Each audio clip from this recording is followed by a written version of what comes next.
Dan berikut laporan khusus reporter Selebes TV yang ikut memantau prosesi kirap juara PSM Makassar pada Senin petang kemarin.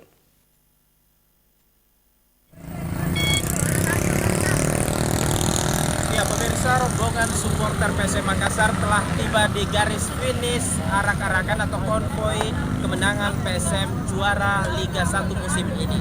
Seperti yang Anda saksikan di belakang saya, para supporter sudah mulai berkumpul di Center Point of Indonesia yang merupakan titik akhir dari rute konvoi pada hari ini.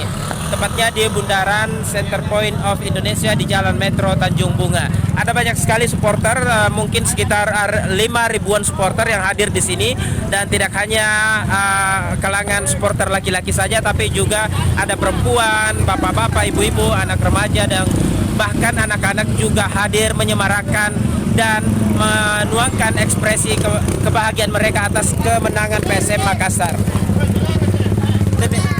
Ya, demikian laporan saya dari Center Point Indonesia yang merupakan titik akhir dari konvoi suara PSM Makassar. Wakil kerabat kerja bertugas saya Mardianto Hamid dan juru kamera Asis Sisi pamit undur diri, sampai jumpa.